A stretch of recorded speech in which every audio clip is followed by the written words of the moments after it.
Mahkota Mayangkara.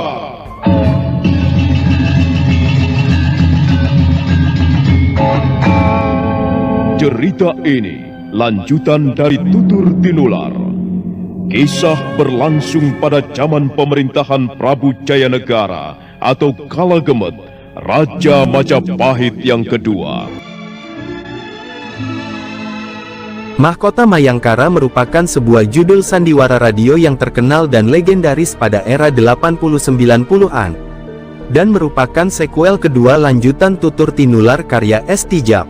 Sebuah kisah, dengan latar belakang sejarah kerajaan Majapahit di bawah pemerintahan Prabu Jayanegara, di mana pada akhirnya terjadi pemberontakan Rakuti yang berhasil ditumpas oleh Gajah Mada.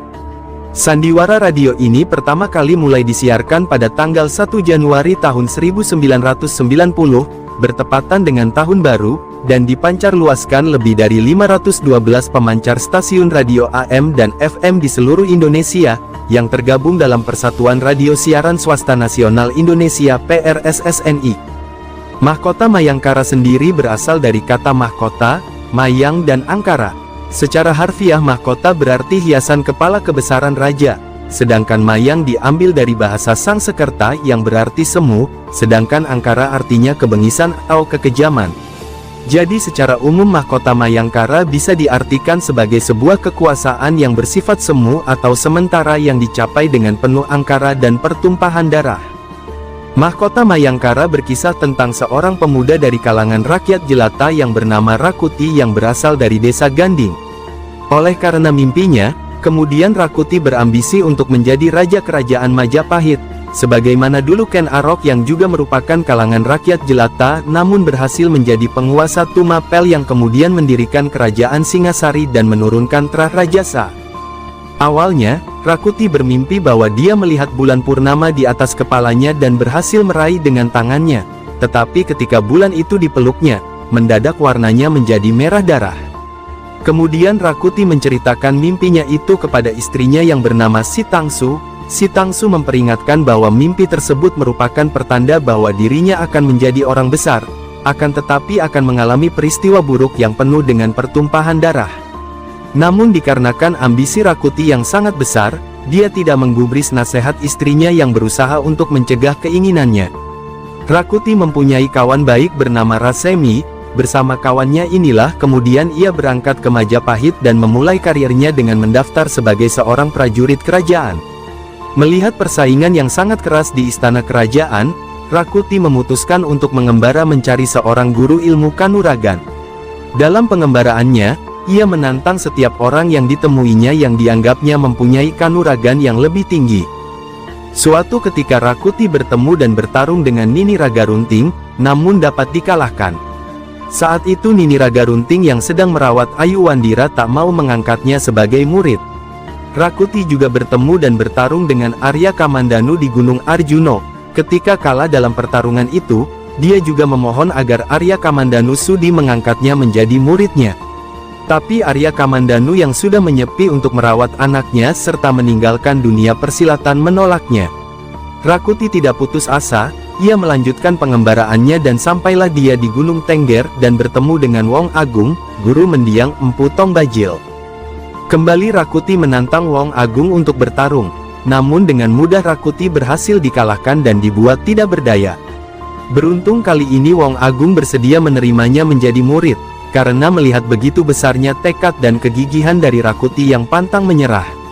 Karena bakat yang dimilikinya, akhirnya Rakuti berhasil menguasai Aji Segara Geni tingkat tinggi hanya dalam waktu beberapa bulan saja. Setelah itu, Rakuti memutuskan untuk segera kembali ke Majapahit guna meneruskan ambisi dan cita-citanya yang sudah sekian lama diimpikannya. Sandiwara Radio Mahkota Mayangkara juga mengisahkan tentang sepak terjang Sang Ramapati, sosok yang berwatak lalim, kejam, jahat, culas dan licik, serta menghalalkan segala cara demi memenuhi ambisi pribadi semata.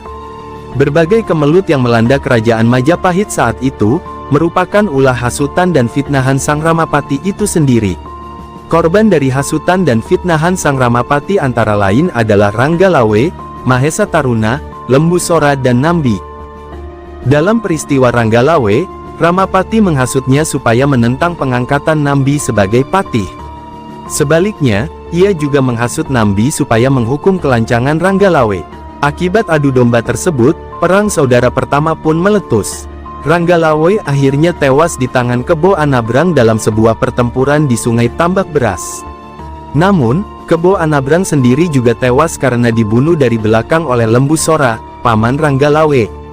Sedangkan untuk peristiwa Mahesa Taruna, Sang Ramapati menghasut Mahesa Taruna putra Kebo Anabrang supaya menuntut pengadilan untuk Lembu Sora.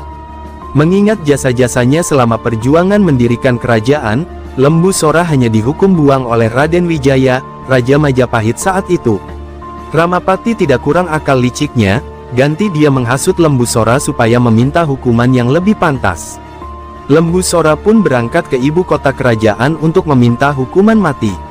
Namun di sana justru Lembu Sora tewas dikeroyok tentara-tentara istana.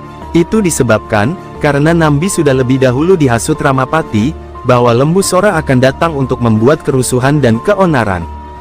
Untuk yang peristiwa Nambi, Ramapati mengadu domba Nambi dengan Raja Jayanegara.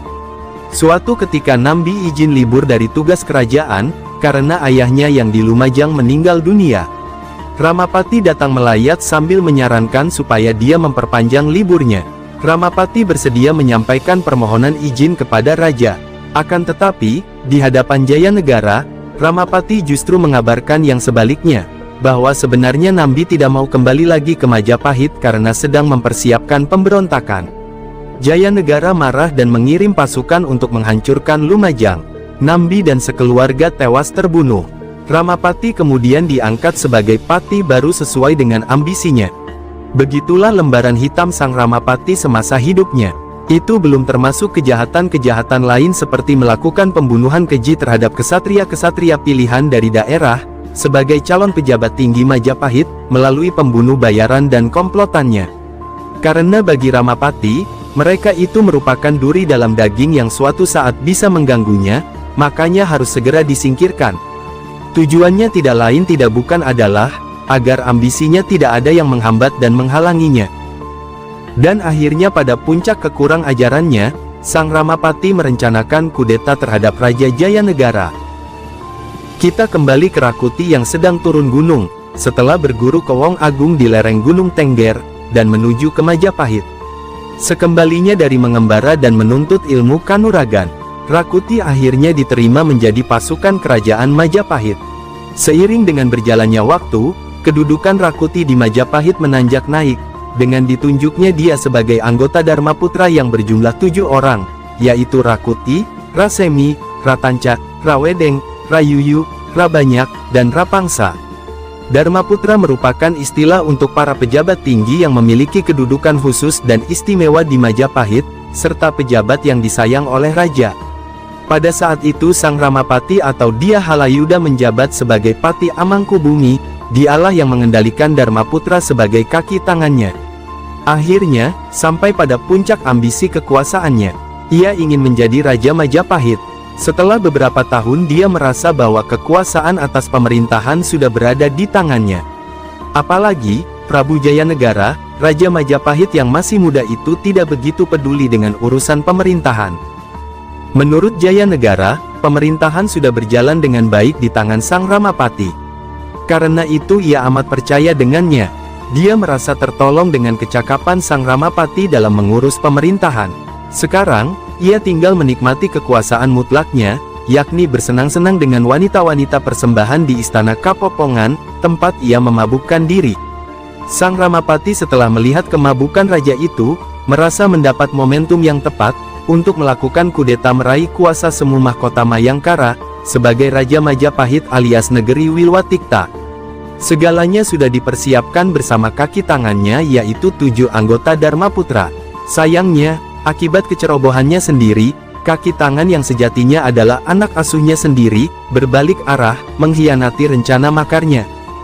Sebab pengkhianatan itu tidak lain karena rasa tidak percaya terhadap 2 orang anak buahnya sendiri, yaitu Rakuti dan Rasemi. Kedua orang ini ia singkirkan dari rencananya secara halus. Sehalus-halusnya penyingkiran ini, Rakuti dan Rasemi tidak dapat mengelak dari kenyataan bahwa mereka sudah merasa tersingkir. Karena itu, kedua orang ini membuat gerakan sendiri dengan cara mempengaruhi beberapa anak buah Sang Ramapati yang lain yang bertindak sebagai tim sukses, yaitu Rawedeng, Rabanyak, Rapangsa, Rayuyu dan Ratanca. Rakuti dan Rasemi meyakinkan bahwa rencana ini berbahaya, bahkan potensi gagalnya teramat besar. Seandainya rencana ini gagal, apa ini tidak berbahaya untuk masa depan kedudukan mereka? Usaha Rakuti dan Rasemi ini sebenarnya dapat mempengaruhi sikap Rawedeng, Rayuyu, Rabanyak, Rapangsa dan Ratanca. Sejatinya mereka juga meragukan keberhasilan upaya makar itu dan tentu saja mereka membayangkan nasib mereka bila upaya itu gagal. Begitulah watak mereka, yang hanya berpikir tentang keselamatan diri dan masa depannya. Akibat problem batin dan kepentingan pribadi mereka itulah, rencana makar itu dapat digagalkan. Pembunuhan terhadap Prabu Jayanegara yang sedang berasyik masyuk dengan gundik-gundiknya di istana Kapopongan itu dapat digagalkan. Mereka berpikir, bahwa berbalik arah menentang rencana makar itu pasti lebih menjamin masa depan mereka, dibandingkan dengan meneruskan rencana itu. Akibat gagalnya makar terhadap Raja Jayanegara tersebut, maka berakhirlah pula hidup Sang Ramapati melalui hukuman mati dengan cara cineleng-celeng, artinya dicincang seperti babi hutan. Kisah pemberontakan Rakuti. Pemberontakan Rakuti sendiri, selain didasari atas ambisi pribadi dan cita-cita semasa menjadi rakyat jelata desa Ganding, juga oleh rasa ketidakpuasan atas keputusan raja. Rakuti dan beberapa Dharmaputra lainnya menilai Raja Jayanegara berkarakter lemah dan mudah dipengaruhi. Raja Jayanegara disebut juga dengan nama Kalagemet, yang ditafsirkan sebagai olok-olok, karena nama tersebut memiliki arti lemah atau jahat.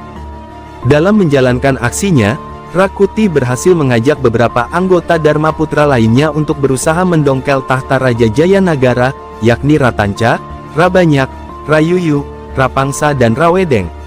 Saat pemberontakan Rakuti terjadi, Gajah Mada belum menjabat sebagai Mahapati yang nantinya turut mengantarkan kerajaan Majapahit ke masa kejayaan. Posisi Gajah Mada saat itu adalah anggota pasukan pengamanan raja alias Bayangkara. Aksi pemberontakan Rakuti membuat ibu kota kerajaan Majapahit porak-poranda dan Jayanegara berada dalam situasi berbahaya. Disinilah peran Gajah Mada disebut-sebut sangat penting dalam upaya penyelamatan tahta Majapahit. Aksi Rakuti yang membahayakan kedaulatan kerajaan Majapahit ini akhirnya bisa ditumpas oleh Gajah Mada. Istana kerajaan dapat direbut kembali oleh pasukan pimpinan Gajah Mada dari penguasaan kawanan pemberontak. Sedangkan Rakuti tewas dalam pergolakan itu. Begitulah sekelumit kisah mahkota Mayangkara dalam versi Sandiwara Radio. Selamat mendengarkan dan semoga terhibur.